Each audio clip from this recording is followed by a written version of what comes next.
coisa querida, professora Adriane Fauci, a gente começa então agora aquelas garantias processuais penais. Então lembra que a gente está no tópico dos direitos de segurança. Já falei para você que a gente está falando de segurança jurídica, segurança nas relações processuais e nas nossas aulas anteriores a gente falou a respeito de garantias de natureza processual.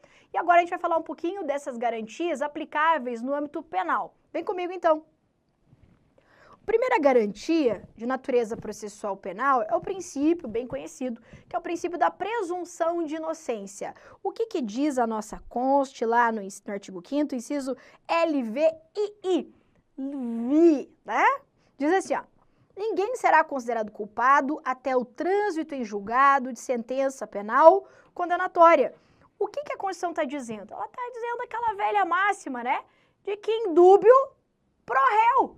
No Brasil é um pouco diferente isso aqui. No Brasil é indúbio, pau no réu. Eita, Brasilzão, velho de guerra. Aqui no Brasil é, na dúvida, pau no réu, né? E, na verdade, a Constituição está dizendo assim, ó, na dúvida, a pessoa deve ser considerada como inocente. Por isso que ninguém pode ser considerado culpado até que venha uma sentença condenatória definitiva dizendo, ei, você de fato é culpado. Ou seja, nós partimos do pressuposto que a pessoa é inocente. E à medida que o processo, então, vai evoluindo, eu vou ter uma decisão final que vai dizer assim, não, você não era inocente, não, você era culpado e está aqui, inclusive, a sua pena. Nesse caso, você tem, então, aplicado o princípio da presunção de inocência. Presume-se a inocência até que se prove a culpa da pessoa. Então, por isso, a gente pode esquematizar assim, ó. Que é o princípio também chamado, outro nome, né, de não culpabilidade. Então, presunção de não culpabilidade.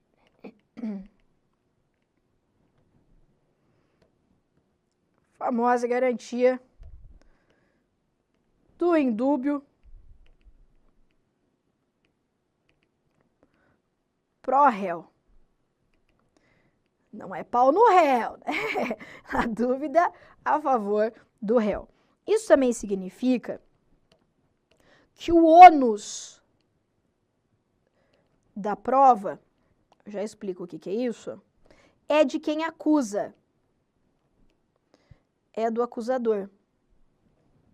Então, por exemplo, se o Ministério Público te denuncia dizendo assim, ah, você matou, quem tem que provar que você matou é o Ministério Público e não você provar que você não matou. Essa é a regra da presunção de inocência. Então, se o Ministério Público está falando assim, ah, ele matou assim, assim, assim, não, então prova aí que eu matei.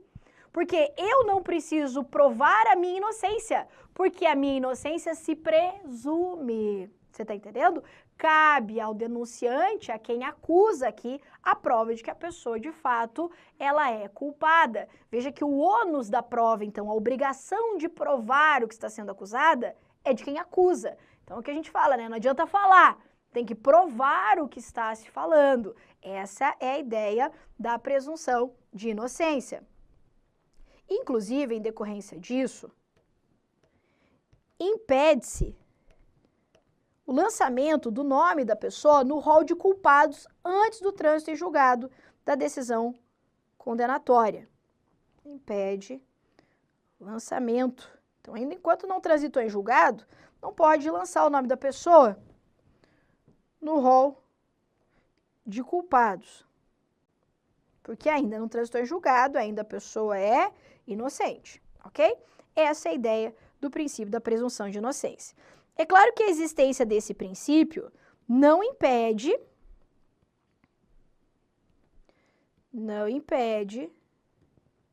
prisões de natureza cautelar, não é isso? Prisões cautelares, prisão em flagrante, por exemplo, a preventiva. Então, veja, a ideia é assim, ó, a gente parte do pressuposto que a pessoa é inocente. Cabe a quem acusa dizer que ela é culpada. E à medida que o processo vai evoluindo, ela vai, então vai se desmembrando ali, vai se desvendando se a pessoa de fato é ou não culpada. É claro que muitas vezes medidas de natureza cautelar, ou seja, antes do trânsito em julgado, ou seja, antes da decisão definitiva, possam gerar a prisão da pessoa. Por exemplo, a pessoa, sei lá, está ameaçando alguém, está gerando algum tipo de perigo e se prende, então, para que o processo possa atender à sua finalidade. Então, a existência do princípio da presunção de inocência não impede, repito, prisões em flagrante, prisões preventivas, temporárias e outras hipóteses de prisões de natureza cautelar, ok? Muito bem. Esse princípio, ele é de natureza penal, veja que é uma garantia que surge aqui no âmbito penal, mas que hoje se aplica também a outras esferas, na esfera civil, muitas vezes, e até mesmo em concursos públicos. Quer ver? Vou deixar anotadinho aqui, ó. Já decidiu o Supremo Tribunal Federal que o candidato ele não pode ser excluído. Vou colocar aqui, ó. Concurso. Exclusão. O candidato não pode ser excluído por decisão tomada apenas na fase de inquérito ou ainda de ação penal em curso. Em curso. Deixa eu te dar um exemplo de processo que, inclusive, eu já atuei. Tive um cliente que ele teve contra ele instaurado um inquérito policial que não foi concluído, inclusive o inquérito. E nem sequer tem ação penal ainda instaurado contra ele. E daí ele fez concurso, inclusive, para as carreiras policiais e ele foi eliminado no concurso na fase de investigação social por conta e simplesmente da existência desse inquérito. Inclusive lá, né, na ficha, tudo ele preencheu dizendo que sabia da existência desse inquérito contra ele, mas que só existia o inquérito, não existia nada mais ainda. E de fato só existia mesmo o inquérito. E ele foi eliminado do concurso com base na existência desse inquérito. E, logicamente, a gente fez uma ação judicial e ele foi, né, ele continuou, inclusive, no concurso, deu sequência, foi nomeado, inclusive, nesse concurso, porque essa exclusão viola o princípio da presunção de inocência. Veja, eu tenho uma fase de inquérito. Como que, simplesmente pela existência de um inquérito, ele pode ser considerado como culpado e, inclusive, eliminado de um concurso? Não pode. Entende também o Supremo Tribunal Federal que eu não posso excluir também o candidato se existir ação penal em curso. Então, existe uma ação tramitando, ainda não está transitada em julgado, então ainda deve valer a regra da presunção de inocência, ok? Isso aqui, essa decisão, ela é relativamente importante para nós, tá? Em decorrência disso, nós temos algumas jurisprudências do Supremo Tribunal Federal. Essa que, inclusive, eu já falei da exclusão do concurso, vou colocar ela aqui para você, ó.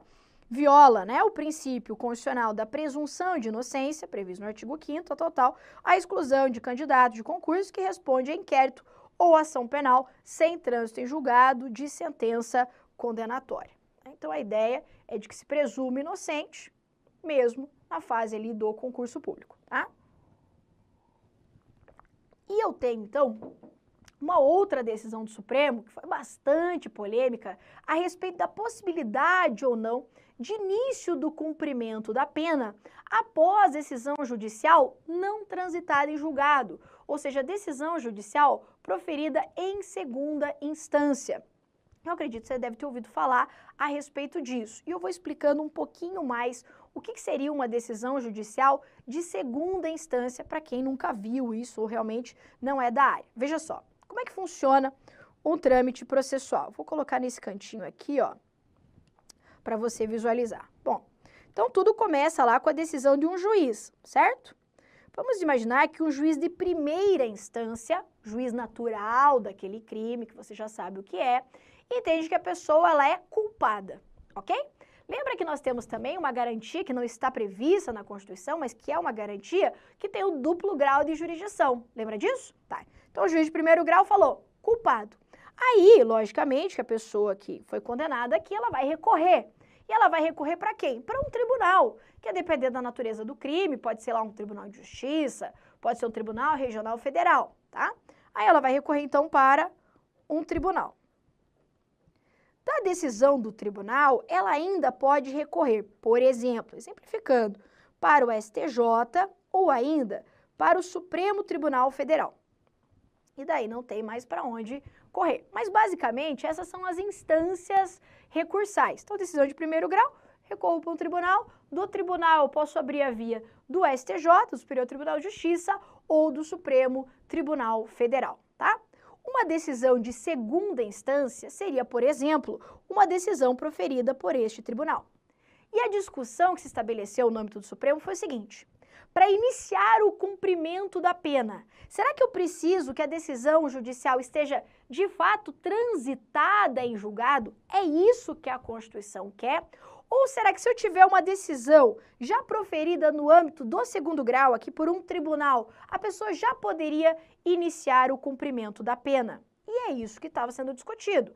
Ah, mas a Constituição diz que tem que considerar o trânsito em julgado para dizer que a pessoa é culpada. Tá, mas para dizer que a pessoa é culpada. Mas e se só for para começar a cumprir a pena? Tá, mas começar a cumprir a pena, eu não estou dizendo já que ela é culpada? E daí ficava essa discussão envolvendo se o início do cumprimento da pena poderia ser no âmbito já da decisão do tribunal ou se eu teria que esperar a decisão dos tribunais superiores, claro, desde que houvesse recurso aqui. Era essa a discussão, o debate.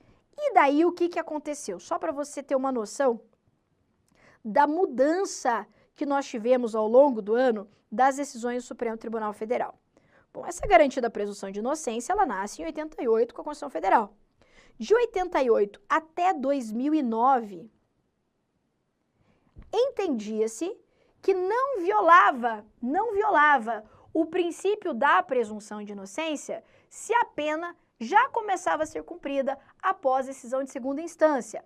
Então, de 2008 a 2009, era possível a prisão, ou seja, o início do cumprimento da pena, após decisão de segundo grau aqui.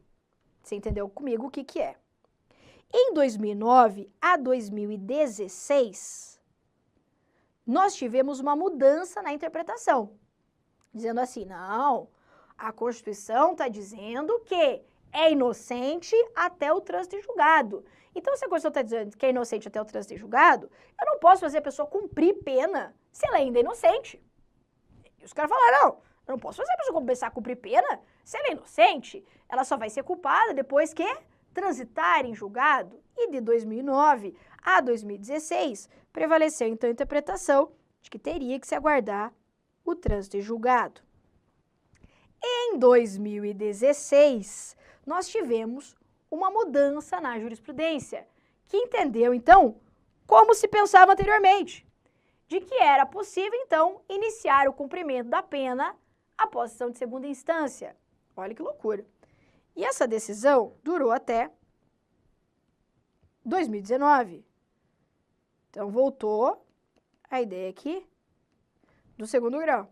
E 2019, até o momento, né, que não podemos prever se não vai mudar, mas até o momento, volta-se então à interpretação de que o início do cumprimento da pena só pode ser feito após o trânsito em julgado. Então, vou pôr até agora, tá? Até o momento. Apenas com o trânsito em julgado.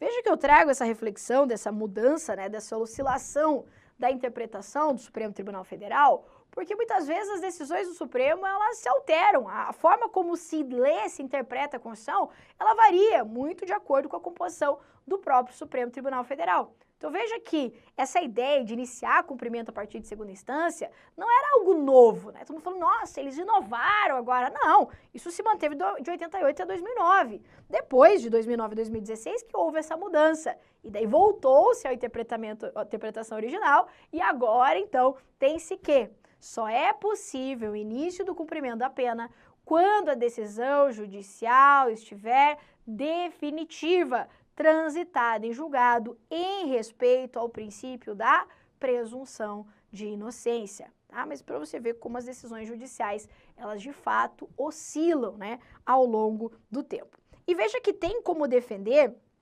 a posição dos dois lados, né? E isso que é muitas vezes, que gera nessa insegurança jurídica, porque o direito ele não é nada certo, né? Eu falo que a gente fica 5 anos na faculdade de Direito para descobrir que tudo depende, né? E esse depende é um depende bem amplo. Então, só para você entender um pouquinho dos posicionamentos que foram travados aqui nesse debate no Supremo Tribunal Federal. Muitos dos nossos ministros entenderam que tem que iniciar o cumprimento da pena após o trânsito em julgado, porque a Constituição está dizendo. E a Constituição é literal aqui, ó. Ninguém é considerado culpado até o trânsito em julgado de sentença penal condenatória. Então, a pessoa é inocente até que transite em julgado. Não transitou em julgado, a pessoa é inocente. Se ela é inocente, não se cumpre pena. É essa a ideia literal.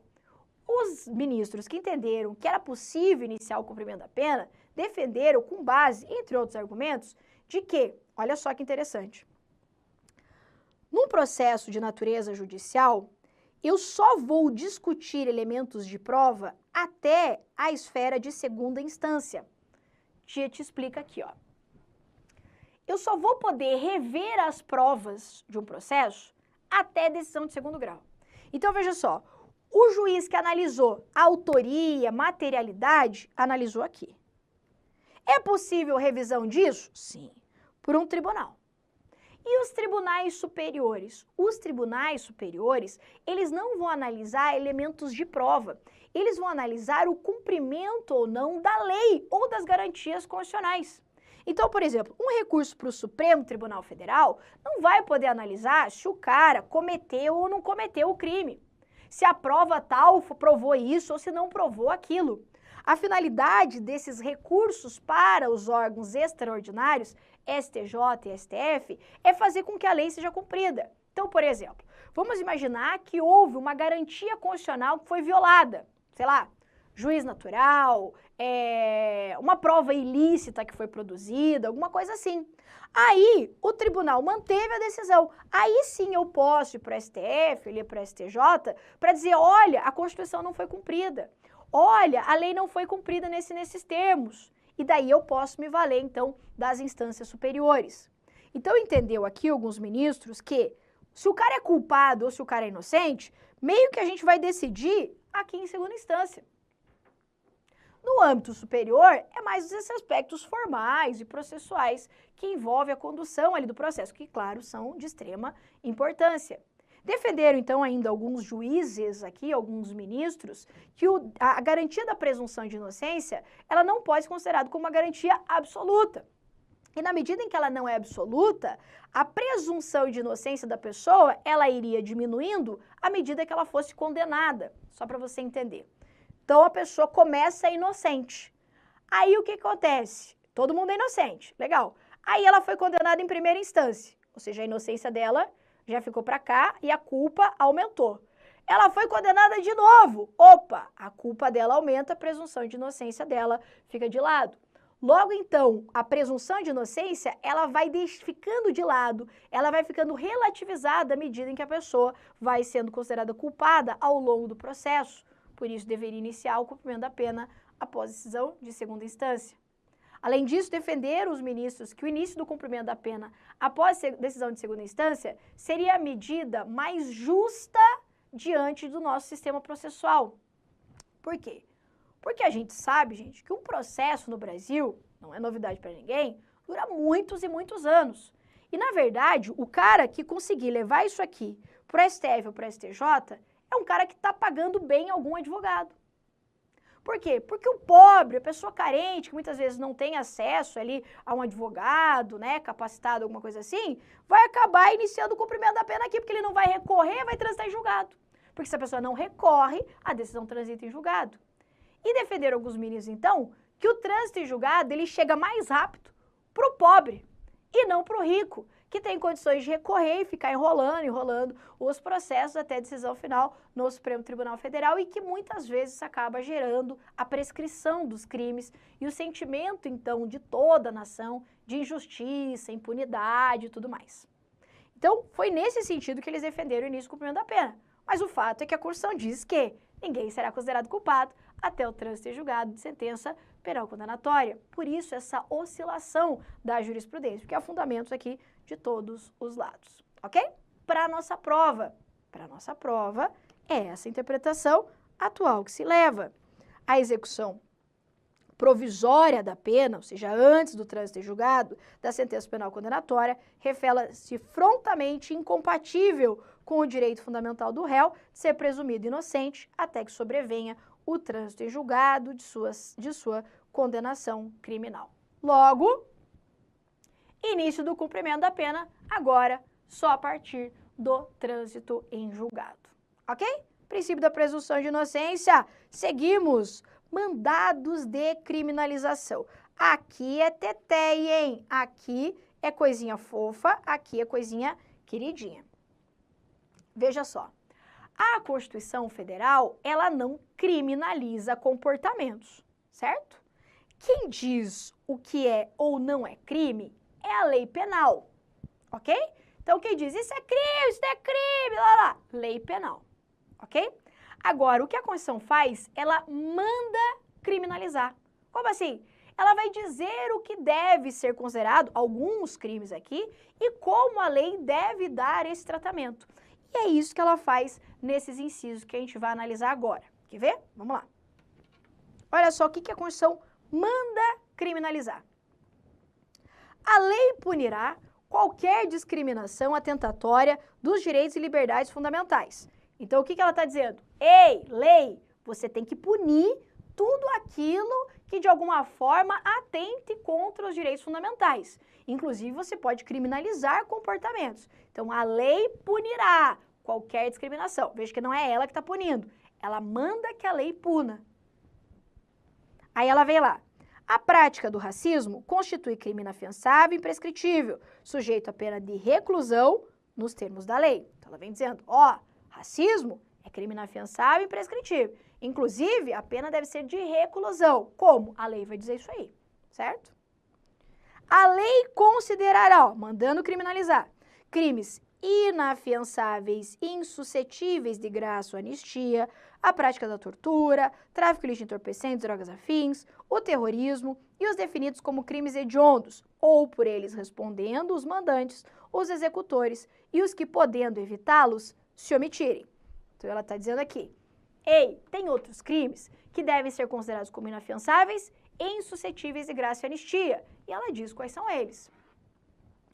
E, por fim, ela diz lá, ó, constitui crime inafiançável e imprescritível a ação de grupos armados, civis ou militares, contra a ordem constitucional e o Estado democrático. Veja aqui o que a Constituição faz aqui, ó. Ela manda criminalizar. E ela fala, ei, esse crime deve ser inafiançável e prescritível, aquele deve ser inafiançável e suscetível de graça ou anistia. E o que as bancas fazem? Elas misturam tudo isso aqui. Ela vai pegar um crime que é inafiançável e prescritível e vai dizer que é insuscetível de graça ou anistia. Vai pegar o que é insuscetível de graça ou anistia e vai falar que é inafiançável e prescritível. E ela começa a fazer a salada aqui da confusão. E daí é gente chorando em Guarani, é desespero, é ranger de dentes. E a tia não deixa isso acontecer porque temos a tabela da alegria. A tabelinha que vai salvar aqui a sua memorização sobre esse tema e constrói ela comigo porque ela é bem importante. Olha só. Veja assim, ó.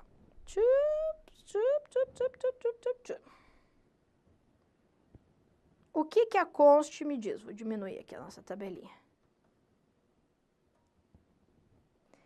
Ela vai falar, então, em crimes que são inafiançáveis. Isso vai fazer assim a tabelinha, ó. 3 colunas. Você vai colocar inafiançável no meio, porque todos os crimes vão para o meio. Aí, do lado esquerdo aqui, ó, os crimes imprescritíveis. E do direito, aqueles crimes insuscetíveis de graça ou anistia. Crime inafiançável, crime que não comporta fiança. Imprescritível, aquele crime que não prescreve, não perde ali com o decurso do tempo. Insuscetível de graça ou anistia, que não se sujeita, não pode anistiar, não pode conceder graça, que é o perdão aqui desses crimes. Então, não pode perdoar esses crimes que a gente vai falar agora. Todos os que a gente leu ali são inafiançáveis. Todos, vai na coluninha do meio. Vamos lembrar lá? Racismo. Tem a ação de grupos armados, civis e militares, contra a ordem constitucional e Estado democrático, o tráfico, a tortura, o terrorismo e os crimes hediondos. Não é isso? Tá. Aí você vai fazer assim, ó, você vai gravar desse jeito, ó. Inafiançável, imprescritível é ração. Inafiançável, imprescritível é ração. Aí, o que é ração, ó? Inafiançável, imprescritível é ração. Ração é, ó, racismo e ação de grupos. Ou seja, esses dois primeiros crimes. O que sobra é inafiançável e insuscetível de graça ou anistia. Por isso a gente vai dizer assim, ó, insuscetível de graça ou anistia é 3TH. Vamos anotar? 3TH. Ai, professora, o que é 3TH? Pessoal, é mais devagar um pouco, ó. T, tráfico. T aqui, ó, tortura. T de terrorismo. 3T. H dos crimes hediondos. Então, veja que esses 4 crimes, eles vão ser inafiançáveis, insuscetíveis de graça ou anistia. Veja que a sacada é a seguinte dessa tabela. Um crime não está nas 3 colunas ao mesmo tempo. Veja, ou o crime ele é inafiançável, imprescritível, ou o crime é inafiançável, insuscetível de graça ou anistia. Não existe crime inafiançável, imprescritível e insuscetível de graça ou anistia, ok? Então, um crime, ele não é as 3 coisas ao mesmo tempo. Ele é inafiançável, imprescritível, ou ele é inafiançável, insuscetível de graça ou anistia. O fato é que todos são inafiançáveis, tá? E ele não pode ser imprescritível e insuscetível de graça ou anistia. Você entendeu isso? Inafiançável, prescritível ou inafiançável e insuscetível de graça ou anistia. Ok? Grave isso. Aí, olha só, a gente viu que o racismo, vamos puxar ele para cá, ó. O racismo, ele está sujeito à pena de reclusão.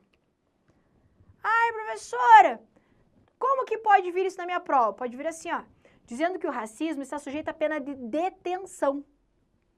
Detenção não, pena de reclusão. Ai, professora, eu vou confundir, eu me conheço, eu sou pessoa que confunde, eu sou pessoa que mistura, e eu vou me confundir isso aí. Não vai. Sabe por quê? Olha o que a tia vai te mostrar.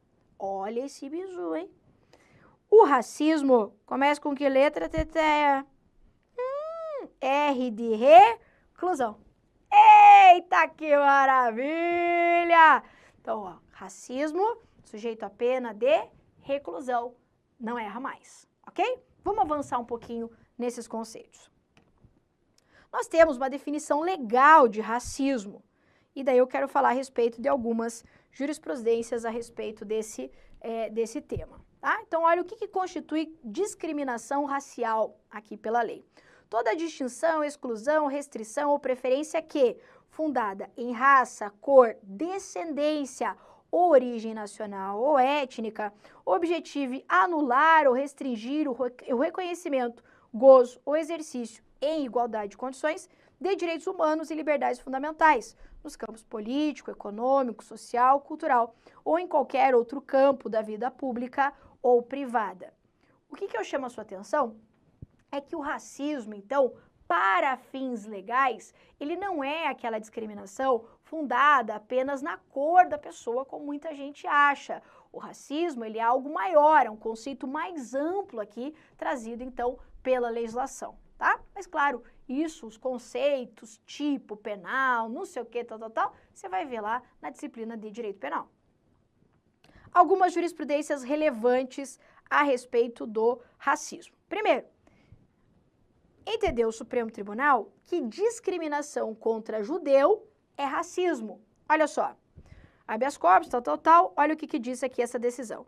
Escrever, editar, divulgar e comercializar livros, fazendo apologia a ideias preconceituosas e discriminatórias contra a comunidade judaica constitui crime de racismo sujeito às cláusulas de inafiançabilidade e imprescritibilidade, ou seja, crime inafiançável e imprescritível. Esse é aquele cara que eu já comentei com vocês quando falamos a respeito de liberdade de expressão, que escreveu uma obra com ideias antissemitistas, propagando aqui, então, a violação de direitos humanos, de direitos fundamentais contra judeus. Entendeu o STF que essa prática é racismo, por isso a obra não deveria ser publicada, e inclusive ele deve ser considerada como crime, respondendo esse indivíduo aqui pelo crime de racismo, tá? Tivemos uma decisão importantíssima em 2019, que entendeu pela criminalização da homofobia. Veja que entendeu o Supremo Tribunal Federal que a homofobia, a transfobia seriam desmembramentos do racismo, decorrem do racismo. Leia comigo esse trecho, que eu acho que esse trecho pode virar uma questãozinha de prova. Olha só. As práticas homotransfóbicas qualificam-se como espécie do gênero racismo, na dimensão de racismo social, consagrado pelo Supremo Tribunal Federal no julgamento do HC tal, que é esse caso aqui, ó. Na medida em que tais condutas importam em atos de segregação que inferiorizam membros integrantes do grupo LGBT, em razão de sua orientação sexual ou de sua identidade de gênero, seja ainda porque tais comportamentos de homotransfobia ajustam-se ao conceito de atos de discriminação e de ofensa a direitos e liberdades fundamentais daqueles que compõem o grupo vulnerável em questão. Veja, então, que entendeu o Supremo Tribunal Federal que a prática da homofobia, da transfobia, ela se enquadra dentro do crime de racismo. E foi aí que gerou a criminalização desse comportamento. Ok? Então, por isso, entendeu o Supremo que deve ser considerado como crime. Logo, inafiançável e imprescritível. Ok? Tá. Nós temos ainda uma decisão do STJ,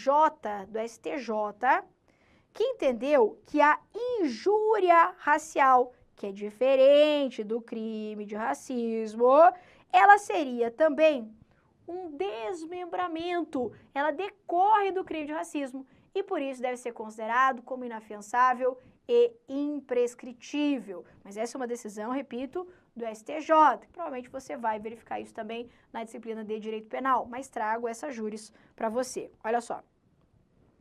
Nos termos da orientação jurisprudencial dessa corte, do STJ, com o advento da lei tal, introduzindo a denominada injúria racial, criou-se mais um delito no cenário do racismo. Portanto, imprescritível, inafiançável e sujeito à pena de reclusão. Então, aqui nós tivemos um caso que foi, né, um processo, uma ação penal, que correu como injúria racial, e dentro do processo, alegou-se a prescrição do crime. Porque a injúria racial, legalmente, ela é prescritível, diferente do racismo. E nesse processo, alegou-se que o crime estaria prescrito. Entretanto, o STJ falou assim, ei, a injúria racial, ela decorre do racismo. Então, eu tenho um delito que decorre desse crime maior, chamado racismo. Logo, deve estar sujeita às mesmas regras de inafiançabilidade, ou seja, inafiançável e imprescritível. Mas essa é uma decisão do STJ até o momento, tá? Trago aqui também apenas a conhecimento essa PEC 75, que ela visa alterar esse dispositivo da Constituição para tornar também inafiançável e imprescritível os crimes de estupro e de feminicídio. Não tivemos mais nenhuma alteração nessa PEC aqui, mas trago conhecimento para que, né, na hora que sair alguma coisa a respeito desse tema, você já tenha essa memória aí de que o crime de estupro e o crime de feminicídio estão aí para serem inseridos como crimes também inafiançáveis e imprescritíveis, tá? Mas até o momento, inafiançável e imprescritível é ração. Aí depois que alterar, se alterar, aí a tia vai ter que inventar uma outra mnemônica pra gente memorizar, tá? Mas nesse momento, inafiançável e imprescritível, apenas ainda ração. Beleza? Ah, professora, deixa eu ver se eu entendi. Então tá, eu entendi que 3TH são crimes inafiançáveis, insuscetíveis de graça ou anistia. Mas o que é graça? O que é anistia? E eu já ouvi também um negócio chamado indulto. Qual que é a diferença entre esses institutos? Então vamos lá. Graça, indulto e anistia são formas de se perdoar crimes. A pessoa não comete, mas o crime acabou e extingue ali a punibilidade do crime. Sei? Graça, indulto e anistia, então são formas de extinção do crime. Agora, a diferença principal entre elas é quem pode conceder graça, indulto e anistia e a extensão disso. Vamos lá. Graça, indulto e anistia.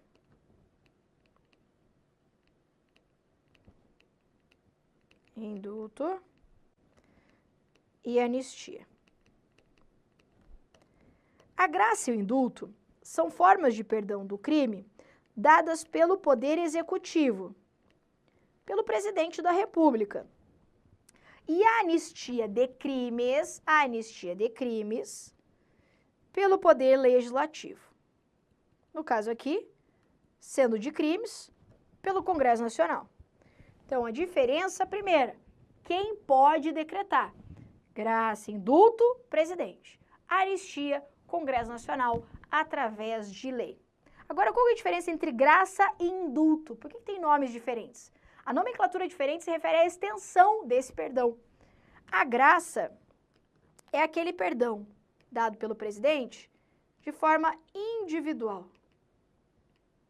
Enquanto que o indulto, ele tem natureza coletiva. Eu tenho certeza que você já deve ter visto aí, né, falando no final do ano, o presidente concedeu indulto natalino. Já viu isso aí? Claro que já. O presidente concedeu indulto para tais e tais pessoas. Ou seja, ele perdoou os crimes daquela pessoa naquele período ali. Para que as pessoas, sei lá, teve um final de ano, né, mais tranquilo e tal, e ele traz, então, quais são as situações que vão se enquadrar nesse perdão aqui. Veja que o indulto, ele não é concedido a uma pessoa, mas a todas as pessoas que se enquadrem naquelas condições estabelecidas no indulto. Então, por isso que o indulto, ele é coletivo, enquanto que a graça vai ser aquele perdão dado individualmente pelo Poder Executivo. Você entendeu isso aqui? Tá. Aí, professor, deixa eu voltar então lá, volte. Na nossa tabelinha da alegria, vamos lá. Eu vi que a Constituição, ela está dizendo assim, ó, que são insuscetíveis de graça e anistia, o 3TH. Tá, mas então se não pode conceder graça nem anistia, será que para esses crimes seria possível conceder indulto? E a resposta é não. Apesar da Constituição falar apenas de graça ou anistia, entendeu o Supremo Tribunal Federal que dentro do conceito de graça estaria inserido o conceito de indulto. Então, onde está escrito ali graça, você pode puxar a setinha e colocar aqui, ó, o STF colocou no pacote também o indulto. Então, logo, a gente pode afirmar que o presidente da República, ele não pode conceder indulto para o crime de tráfico, para tortura, para quem cometeu terrorismo ou para aqueles que cometeram crimes hediondos. Então, o presidente ele não pode conceder nem graça, nem indulto. E o Congresso Nacional também não pode elaborar uma lei concedendo anistia para esses crimes. Ok aqui? Muito bem, então, falamos das jurisprudências mais pertinentes a respeito desse tema. E ficamos por aqui nesse tópico. Espero que você tenha gostado. Forte abraço e até a próxima. Tchau!